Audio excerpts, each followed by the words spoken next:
નમસ્કાર વિદ્યાર્થી મિત્રો, શ્રી સોલગામ લેવા પાટીદાર સમાજ સંચાલિત શ્રી કેકી કોઠી હાઈસ્કૂલના માધ્યમિક વિભાગમાં હું શ્રી ભાઉભાઈ પી સોલંકી ધોરણ 10માં ગણિત શીખવું છું. ભાગ 1માં વિદ્યાર્થી મિત્રો આપણે અભ્યાસ કર્યો તો બહુપદીઓના પ્રકાર, બહુપદીના શૂન્યો અને સુરેખ બહુપદીનું ભૌમિતિક નિરૂપણ. આજે આપણે પ્રકરણ 2 માં ભાગ 2 દ્વિઘાત બહુપદીનું ભૌમિતિક નિરૂપણનો આપણે અભ્યાસ કરીશું. વિદ્યાર્થી મિત્રો, આગળના તાસમાં પણ આપણે અભ્યાસ કર્યો હતો કે આ પ્રકરણમાંથી 6 ગુણમાં પ્રશ્ન પૂછાય છે. એટલે 1 + 2 + 3 પહેલો વિભાગ એમાં 1 ગુણનું ઓબ્જેક્ટિવ હેતુલક્ષી, બીજો વિભાગ એમાં 2 ગુણનો દાખલો પૂછાય એ આને અનુલક્ષીને હોઈ શકે. એટલે અહીંયા આજે આપણે આલેખ બતાવીએ છીએ ભૌમિતિક નિરૂપણ એ પરીક્ષા લક્ષી નથી, પણ આમાંથી ઓબ્જેક્ટિવ ખાસ પૂછાય છે. તો આપણે દાખલા તરીકે કોઈ દ્વિઘાત બહુપદી લઈએ px = x² - 3x - 4. અહીં બહુપદીનો ઘાત 2 હોવાથી એને દ્વિઘાત બહુપદી કહેવામાં આવે છે. x ની જુદી જુદી કિંમતો માટે y ની કિંમતો મેળવી સુરેખ બહુપદીમાં આપણે x ની કિંમત મૂકીને y ની કિંમત શોધીને આલેખ દોર્યો હતો. એ જ રીતે અહીંયા પણ આ બહુપદીમાં x = 0 મૂકીએ એટલે 0 - 3 × 0 - 4 જવાબ આવશે y = 4. x = 1 મૂકીએ y ની કિંમત આપણને મળશે તો 1 નો વર્ગ - 3 × 1 - 4 એનું સાદું આપીશું, y ની કિંમત મળશે -6. એ જ રીતે x = -1 તો y ની કિંમત મળશે આપણને 0. x = 2 મૂકીએ કિંમત તો y ની કિંમત મળશે -6. x = -2 મૂકીએ y ની કિંમત મળશે 6. x = 4 મૂકીએ y ની કિંમત મળશે 0. x = 5 મૂકીએ y ની કિંમત મળશે 6. આ રીતે દ્વિઘાત બહુપદીનું જો ભૌમિતિક નિરૂપણ કરવું હોય તો આટલી કિંમતો આપણે આપણી મરજી મુજબ x ની મૂકીએ અને y ની કિંમત મેળવવી પડે. હવે આપણે સરળતા ખાતર આપણે એને કોષ્ટકમાં ગોઠવીએ x અને y ની કિંમતો. તો x 0 y x = 0 y = -4 એટલે x = 1 y ની કિંમત -0, x = -1 y ની કિંમત 0, x = 2 y ની કિંમત 4, x = -2 y ની કિંમત 6. એ જ રીતે x = 4 y = 0 અને x = 5 તો y = 6. તો આપણે આ જે x અને y ની કિંમતો મેળવીને આપણે જે કોષ્ટક તૈયાર કર્યું, હવે એનું ભૌમિતિક નિરૂપણ આપણે આલેખ દ્વારા આપણે કરીશું. વિદ્યાર્થી મિત્રો, દરેક જણ ધ્યાન આપશે. તો એ x અક્ષ અને y અક્ષ એકબીજાને આપણે લંબ દોરીશું.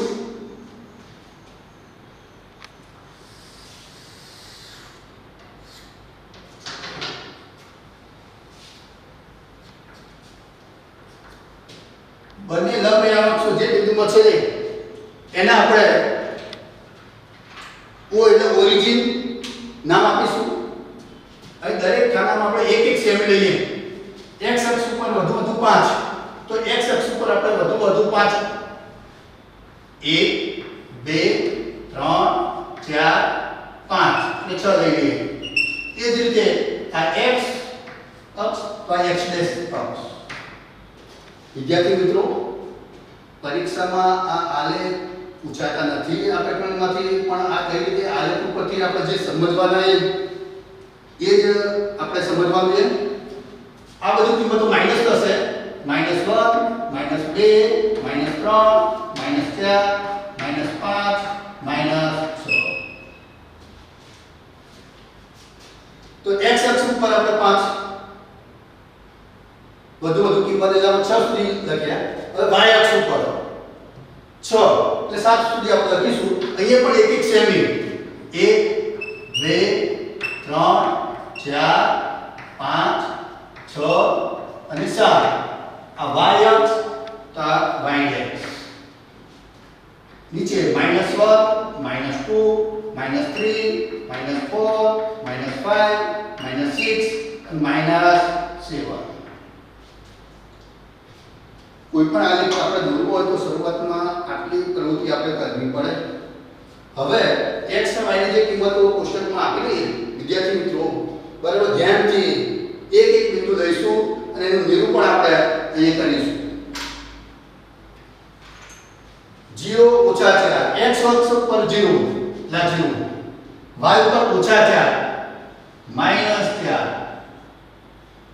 આ પહેલું બિંદુ બતાડો. અહીં પણ આપણે લખીશું 0 - 4 x અક્ષ ઉપર 1 y ઉપર -6 x અક્ષ ઉપર 1 y ઉપર -6 -6 એટલે અહીંયા આવશે બિંદુ નીચે મૂકીશું 1 - 6 એ જ રીતે ત્રીજું બિંદુ -1 અને 0 x અક્ષ ઉપર -1 y ઉપર 0 એટલે અહીં જ આવશે x અક્ષ ઉપર -1 y ઉપર 0 અહીં બિંદુ આપણે મૂકી દઈએ -1 0. તેવી જ રીતે 2 અને -6 x અક્ષ ઉપર 2 y ઉપર -6 લઈ આવશે 2 -6. એ જ રીતે -2 અને 6 -2 અને +6 એટલે ઉપર આવશે -2 અને 6 4 અને 6 x અક્ષ ઉપર 4 અને x અક્ષ ઉપર 4 y ઉપર 0 એટલે આ 4 ઉપર જ આવશે y અક્ષ ઉપર 0 હોવાથી જ્યાં x આમ હશે ત્યાં આ બિંદુ આપણે આપીશું એને આપણે મૂકી દઈએ 0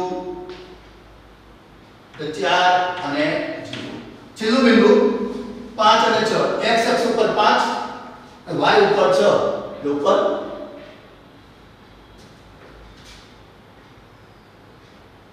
5 અને 6. વિદ્યાર્થી મિત્રો આ રીતે ભૌમિતિક નિરૂપણ કર્યા પછી એને ફૂટપટ્ટી વગર સ્મૂધ હાથથી એ બિંદુને આપણે જોડી દઈએ તો આલેખ આપણને આવો મળશે.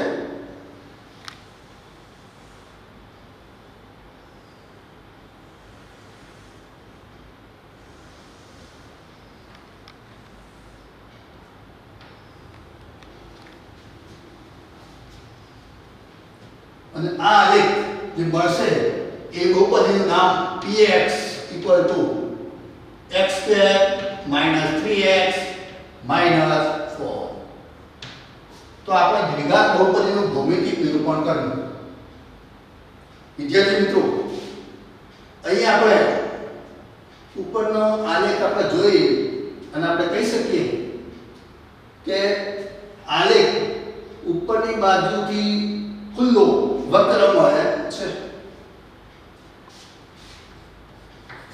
એના માટે આપણે તો આલેખ કેવો ઉપરની બાજુએ ખુલ્લો વક્ર એટલે કે પરવલય મળે છે. તો વ્યાપક રીતે આપણે કહીએ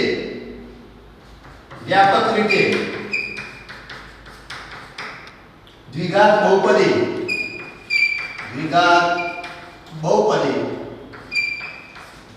ax² + bx + c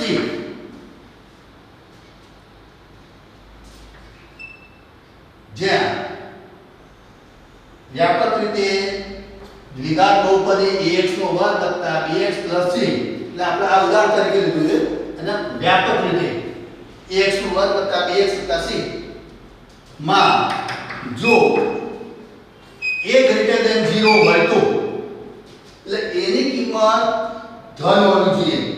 0 હોવી જોઈએ નહીં, 0 થી મોટી અને ધન હોય. જો a > 0 તો આલેખ ઉપરની બાજુએ ખુલ્લો વક્ર એટલે કે પરવલય મળે છે. બીજો કિસ્સો, જો a લેસ ધેન 0 તો આલેખ નીચેની બાજુએ ખુલ્લો વક્ર એટલે કે પરવલય મળે છે. વિદ્યાર્થી મિત્રો, ગઈ સાલ એનસીઆરટી પ્રમાણે જે અભ્યાસક્રમ આપણે 10મા ધોરણમાં જે બદલાયો હતો, પહેલું જ પેપર એટલે ગણિતનું જે પેપર હતું એમાં પહેલો જ પ્રશ્ન, એ રકમ હું તમને લખું છે કે 6x માઈનસ 2x નો વર્ગ વત્તા 7x સોરી 6x ઓછા 2x નો વર્ગ વત્તા 7 નો આલેખ કેવો મળે છે? તો વિદ્યાર્થી મિત્રો, બોર્ડના અંદર 80% વિદ્યાર્થીઓ આનો જવાબ આપી શક્યા નહોતા. જે વિદ્યાર્થીએ પુસ્તક ડીપમાં વાંચ્યું હોય, આ 2 પોઈન્ટ જેને યાદ હોય, એ જ આ પ્રશ્ન સોલ્વ કરી શક્યા હતા અને એમને જ ગણિતના વિષયમાં 100 માંથી 100 ગુણ મેળવ્યા હતા. તો વિદ્યાર્થી મિત્રો, અહીંયા જુઓ કે જો a ગ્રેટર ધેન 0 તો આલેખ ઉપરની બાજુએ ખુલ્લો વક્ર મળે છે. a ગ્રેટર ધેન 0 એટલે આ પ્રકાર x નો વર્ગ ઓછા 3x 4. અહીં a 1 આપેલો છે તો ધન સંખ્યા માટે આનો આલેખ આપણે દોર્યો અને આપણે સાબિત કર્યું કે ઉપરની બાજુએ ખુલ્લો વક્ર એટલે કે પરવલય મળે છે. હવે અહીં અને બહુપદીના સ્વરૂપમાં આપણે મૂકીએ તો ઓછા 2x નો વર્ગ વત્તા 6x વત્તા 7 આ પ્રકારની થઈ. હવે અહીંયા જો a less than 0, a less than 0 means a ની કિંમત ઋણ, a ની કિંમત અહીંયા ઋણ આપેલી છે માટે આપણે કહી શકીએ કે આ બહુપદીનો જો આલેખ આ જ રીતે દોરવામાં આવે તો નીચેની બાજુ ખુલ્લો વક્ર એટલે કે આ રીતે આપણને મળે છે. આવો આલેખ મળશે. એને દોરીએ જેવી રીતે આ ઉપરની બાજુ ખુલ્લો તો એ આ નીચેની બાજુ ખુલ્લો વક્ર એટલે કે પરવલય મળે છે. તો અહીં આપણે તો આ બંને પોઈન્ટ વિદ્યાર્થી મિત્રો ધ્યાનથી બરાબર યાદ કરજો, પુનરાવર્તન કરજો. આ ઓબ્જેક્ટિવમાં પૂછાય એવા પ્રશ્નો છે. હવે આપણે જે બહુપદી લીધી x નો વર્ગ ઓછા 3x ઓછા 4 એ x અક્ષને એટલે જે પરવલય મળે છે એ x અક્ષને કયા બિંદુમાં છેદે છે? તો ઓછા 1 0 4 અને 0. આના ઉપરથી આપણે કહી શકીએ કે આ પરવલય x અક્ષને આ બિંદુમાં છેદે છે તો આ બિંદુના x યામ, આ બિંદુના x યામ એટલે કયા આવશે? ઓછા 1 અને 4. તો આલેખ ઉપરથી આપણે નક્કી કરી શકીએ કે આ બહુપદીનો આલેખ x અક્ષને જે બિંદુમાં છેદે એના x યામ એ આપેલ બહુપદીના શૂન્યો કહેવાય. માટે આ બહુપદીના શૂન્યો કે કયા કહેવાય? ઓછા 1 અને 4. વિદ્યાર્થી મિત્રો, આપણે આગળ આલેખ ઉપરથી આ બહુપદીના શૂન્યો આપણે નક્કી કર્યા ઓછા 1 અને 4. હવે ગણતરી કરીને આ શૂન્ય આપણે ચકાસીએ તો એ px = x² - 3x - 4. શૂન્ય શોધવા માટે px = 0 મૂકતા ઉપરની બહુપદીમાં જે px દેખાય છે 0 મૂકો, x નો વર્ગ ઓછા 3x ઓછા 4 માટે x નો વર્ગ ઓછા 3x ઓછા 4 બરાબર 0. હવે આને આપણે અવયવ પાડીશું નવમાની રીતમાં. અચળ પદ 4 ના એવા બે અવયવ પાડો જેની બાદબાકી 3 આવે. તો 4 ના અવયવ 2 × 2 પણ થાય અને બાદબાકી 2 ને 2 0 થાય તો એ અવયવ લેવાય નહીં. 4 ના અવયવ પાડી 4 × 4 4 માંથી 1 જાય તો 3. હવે -3 લાવવાના તો નિશાન મોટી સંખ્યા કે -9 નાની આગળ હતા. વિદ્યાર્થી મિત્રો, જ્યારે તમે અવયવ પાડો બાજુ પર આ રકમ કરો તો વાંધો નથી. તો હવે એના અવયવ આપણે મૂકીએ. x નો વર્ગ ઓછા 3x ની જગ્યાએ શું મૂકીશું? 4x વત્તા ઓછા 4 બરાબર 0. હવે આમાંથી કોમન લઈએ, આમાંથી કોમન લઈએ. x કોમન, x ઓછા 4 એ કોમન નીકળશે ને એ લઈએ x ઓછા 4 બરાબર 0. માટે x ઓછા 4 અને x વત્તા 1 બરાબર 0. માટે x ઓછા 4 બરાબર 0 અને x વત્તા 1 બરાબર 0.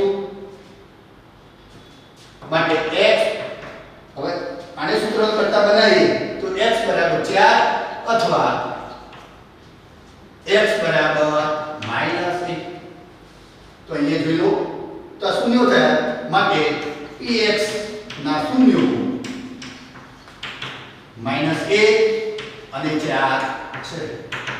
આલેખની મદદથી જે આપણે શૂન્ય શોધ્યા એ જ ગણતરી કરીને આપણે કરીએ તો પણ એમાં જ આ શૂન્ય આપણે મેળવી શકીએ છીએ. તો વિદ્યાર્થી મિત્રો, આ રીતે બહુપદીના શૂન્યો આ રીતે આપણે અવયવકરણની મદદથી પણ આપણે શોધી શકીએ અને આલેખની મદદથી પણ શોધી શકીએ. પણ પરીક્ષામાં આ રીતે આપણે શૂન્યો શોધી શકાય. હવે દ્વિઘાત બહુપદીમાં આલેખના આકાર નીચે પ્રમાણે 3 વિકલ્પ હોઈ શકે. તો વિકલ્પ 1,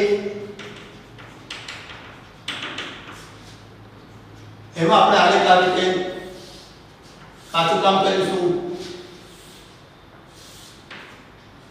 x x dash x x dash y y dash y y dash ઓઇલર ઉગમ બિંદુ.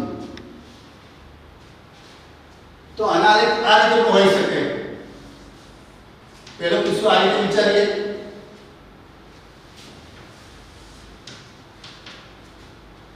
જે બિંદુમાં અહીંયા છેદે એ અહીંયા a dash, અહીંયા પણ a, તો અહીંયા a dash. વિદ્યાર્થી મિત્રો, પહેલો વિકલ્પ એટલે પહેલો કિસ્સો. જો આ પર્વલય x અક્ષને બે બિંદુ a અને a dash જો આ રીતે હોય તો a અને a dash બિંદુમાં છેદે તો દ્વિઘાત બહુપદી ax નું વર્ગ વત્તા bx વત્તા c ને બે શૂન્યો મળે. તો પહેલો વિકલ્પ દ્વિઘાત બહુપદીના આલેખમાં 3 વિકલ્પ છે. પહેલો વિકલ્પ જોયો કે જો નીચેની બાજુએ ખુલ્લો પર્વલય, ઉપરની બાજુએ પર્વલય, તો x અક્ષને a ને a dash બિંદુમાં છેદે એના શૂન્યો x યામ એ બિંદુના x યામ a dash ના x યામ એ જ રીતે અહીં પણ એના x યામ અને a dash ના x યામ જેટલા આપણને મળે છે. તો આ કિસ્સામાં અંદર બે શૂન્યો મળે. વિકલ્પ 2, એમાં પણ આપણે આલેખ આ રીતે દોરીએ.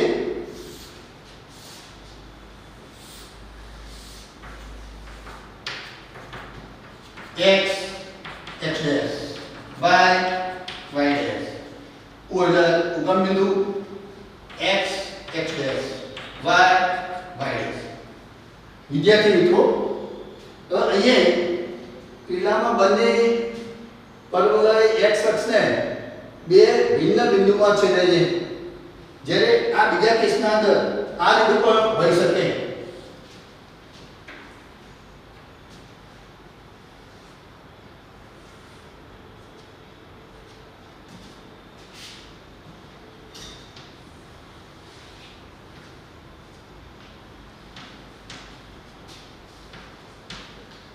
વિદ્યાર્થી મિત્રો, ઉપરના આલેખમાં ઉપરના વિકલ્પમાં પર્વલય એટલે કે વક્ર x અક્ષને બે ભિન્ન બિંદુ a અને a dash માં છેદે છે. તો એના x યામ એ આપેલ બહુપદીના શૂન્યો મળે અને એ બે મળે a અને a dash. જે આ કેસના અંદર શું થાય, આ a અને a dash બંને સંપાતી એક જ બિંદુમાં ભેગા થાય. તો અહીંયા ax નું વર્ગ વત્તા bx વત્તા c ને એક શૂન્ય મળે. જો આપણે હેતુલક્ષી પ્રશ્નોમાં આવો આલેખ હોય કેટલા શૂન્ય મળે તો આપણે આ રીતે મૂકી શકીએ. એક આ રીતે આલેખ આકૃતિ આપ્યો હોય તો આમાં બે શૂન્ય મળે, એક આ કિસ્સાના અંદર અને એક આ કિસ્સાના અંદર. તો અહીંયા પણ જ્યારે a ને a ડેશ બંને ભેગા થાય એક જ બિંદુમાં સંપાત થાય ભેગા થાય ત્યારે આનો x એમ હોય એ આપેલ બહુપદીનું શૂન્ય મળે અને શૂન્ય કેટલું મળશે? 1 મળે. ત્રીજો આપણે કિસ્સો જોઈએ. વિકલ્પ નંબર 3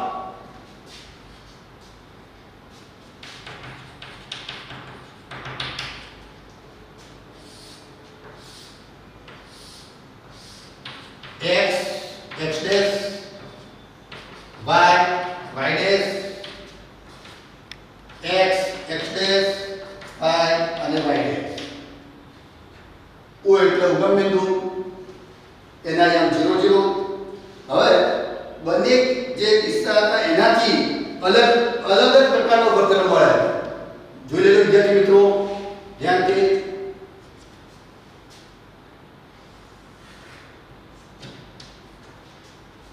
તો વિદ્યાર્થી મિત્રો વિચારો, પેલા બે કેસ કરતા આ કિસ્સો અલગ અલગ પ્રકારનો છે.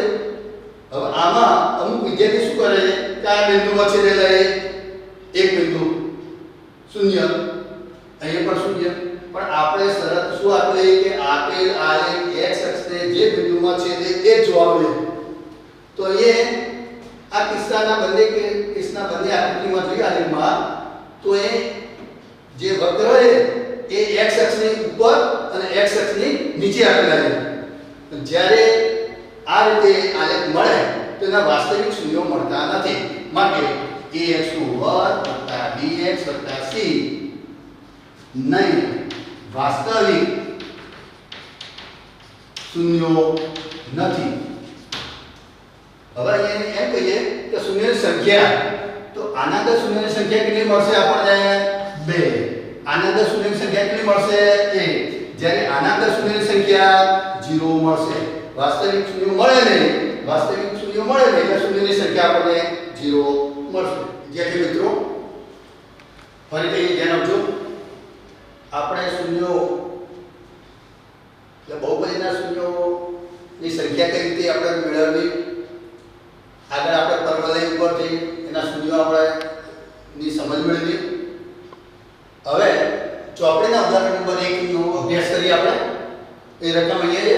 નીચેની આકૃતિ 2.9 માં આપેલ આલેખ જુઓ. પ્રત્યેક આલેખ બહુપદી px માટે y px ના આલેખ છે. પ્રત્યેક આલેખ માટે px ના શૂન્યોની સંખ્યા શોધો. અહીંયા જે આલેખ આપ્યો છે એ px માં આપ્યો છે. આ વાદળી રંગથી જે વક્ર દોરેલા છે એ જે તે દ્વિઘાત બહુપદી ના શૂન્યો છે, શૂન્યનો આલેખ દોરવામાં આવેલો છે. તો અહીંયા પહેલી આકૃતિમાં જોઈએ આપેલ આલેખ એટલે y px x અક્ષના કેટલા બિંદુમાં છેદે છે? તો એક બિંદુ. તો આના શૂન્યોની સંખ્યા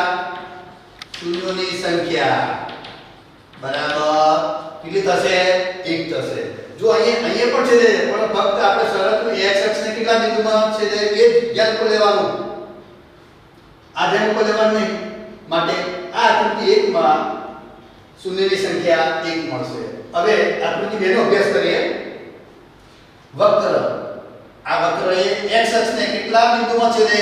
તો આ બે બિંદુમાં છેદે. શૂન્યની સંખ્યા કેટલી મળશે? 2. એ જ રીતે આકૃતિ 3 માં જુઓ. આ વક્ર અહીંથી શરૂ કરી અહીંથી શરૂ અહીંયા કેટલા બિંદુમાં છેદે? 1 2 અને 3. માટે આ આકૃતિમાં શૂન્યની સંખ્યા કેટલી મળશે? 3 આપણને મળશે. વિદ્યાર્થી મિત્રો તમને આ જે આકૃતિવાળા પ્રશ્ન છે એ MCQ માં એટલે હેતુલક્ષીમાં ખાસ ઉપયોગમાં આવશે. માટે આને સરળ એકદમ ઈઝી છે. એકવાર ધ્યાન દઈને તમે અભ્યાસ કરશો તો 100% આમાં પૂરેપૂરા ગુણ તમે મેળવી શકો. હવે આ સુરેખ બહુપદીનો આલેખ આપેલો છે y px. હવે x અક્ષ કેટલા બિંદુમાં છે? 1. આ ગણવાને x અક્ષને શૂન્યની સંખ્યા 1. પાંચમી આકૃતિમાં શૂન્ય એક જ બિંદુમાં આપણો સંપાત થાય. આગળ આપણે અભ્યાસ કર્યો તો શૂન્યની સંખ્યા 1. અહીંયા જો 1 2 3 અને 4 તો આ આલેખ x અક્ષ અને 1 2 3 4 ચાર બિંદુમાં છેદે માટે શૂન્યની સંખ્યા કેટલી મળશે 4 મળશે. હવે આ ઉદાહરણનો અભ્યાસ કર્યા પછી આપણે સ્વાધ્યાય શરૂ કરીએ. સ્વાધ્યાય 2.1 દાખલા નંબર 1 ની રકમ આપી છે. નીચે આપેલ 2.10 આકૃતિ આપી છે એ 2.10 આકૃતિ તરીકે ચોપડીમાં આપી છે. માં કોઈ બહુપદી px માટે y px ના આલેખ આપેલ છે. દરેક કિસ્સામાં px ના શૂન્યોની સંખ્યા શોધો. સેમ ટુ સેમ આ દાખલો આપણે આ રીતે આપણે ગણીએ તો પહેલી આકૃતિમાં વિદ્યાર્થી મિત્રો તમે જોઈ શકો છો આ આલેખ x અક્ષને છેદે છે ના, તો શૂન્યની સંખ્યા શું આવશે? શૂન્યોની સંખ્યા અહીં છેદતી જ નથી માટે શૂન્યની સંખ્યા આવશે 0. તો આ આલેખમાં શૂન્યની સંખ્યા 0, એકેય શૂન્ય મળે નહીં માટે 0. ત્યાં x અક્ષને આ રેખા છેદતી જ નથી, આગળ ગમે તે બાજુ લંબાવવામાં આવે છતાં એને છેદે નહીં માટે શૂન્યની સંખ્યા 0 એટલે કે 0. બીજી આકૃતિમાં જુઓ આલેખ આપી x અક્ષને એક જ બિંદુમાં છેદે તો શૂન્યની સંખ્યા આપણને મળશે 1. ત્રીજી આકૃતિમાં આ વક્ર x અક્ષને કેટલા બિંદુમાં છેદે એ જોઈ લો. નિરીક્ષણ કરો 1 2 અને 3 માટે આમાં આકૃતિમાં શૂન્યની સંખ્યા કેટલી મળશે? આપણને 3 મળશે. ધીમે ધીમે આપણે અભ્યાસ કરીએ આકૃતિ નંબર 4 માં. તો આ વક્ર મળ્યો એ x અક્ષને બે બિંદુમાં છેદે માટે શૂન્યની સંખ્યા કેટલી મળશે? 2. પાંચમી આકૃતિમાં બરાબર ધ્યાનથી જુઓ આ 1 2 3 અને 4 માટે આ આકૃતિમાં શૂન્યની સંખ્યા આપણને 4 મળશે. છેલ્લી આકૃતિ છઠ્ઠી માં જુઓ આ આલેખ x અક્ષને કેટલા બિંદુમાં છેદે તો આ 1 આ ખાલી સંપર્ક થયેલા 2 અને 3. તો વિદ્યાર્થી મિત્રો એકદમ સરળ છે. જો આપણે આગળ સુરેખ બહુપદી અને દ્વિઘાત બહુપદીના આલેખનું નિરૂપણ કર્યું એના ઉપરથી આપણને કેવા આલેખ મળે એનો અભ્યાસ આપણે કર્યો. એવા કિસ્સાના અંદર કેવી આકૃતિઓ મળે, કેવો આલેખ મળે એના ઉપરથી x અક્ષને કયા કેટલા બિંદુમાં છેદે એનો અભ્યાસ કર્યો. અને આ આકૃતિમાં આ ઉદાહરણમાં પહેલી આકૃતિ, બીજી, ત્રીજી, ચોથી, પાંચમી, છઠ્ઠી એમાં x અક્ષને જેટલા બિંદુમાં છેદે એ શૂન્યની સંખ્યા આપણને મળે. દાખલા નંબર 1 માં પણ જુઓ પહેલી આકૃતિ, બીજી, ત્રીજી, ચોથી, પાંચમી અને છઠ્ઠી. તમે આમાં કોઈ અભ્યાસ કોઈ ગણતરી કરવાની, ફક્ત આકૃતિ જોવાનું. x અક્ષને કેટલા બિંદુમાં છેદે એ જોવાનું 0. અહીંયા એક બિંદુ તો 1, અહીં 3 બિંદુ તો 3, અહીંયા 2 બિંદુ તો 2 શૂન્યની સંખ્યા, અહીં 4 હોય, અહીંયા 3 હોય.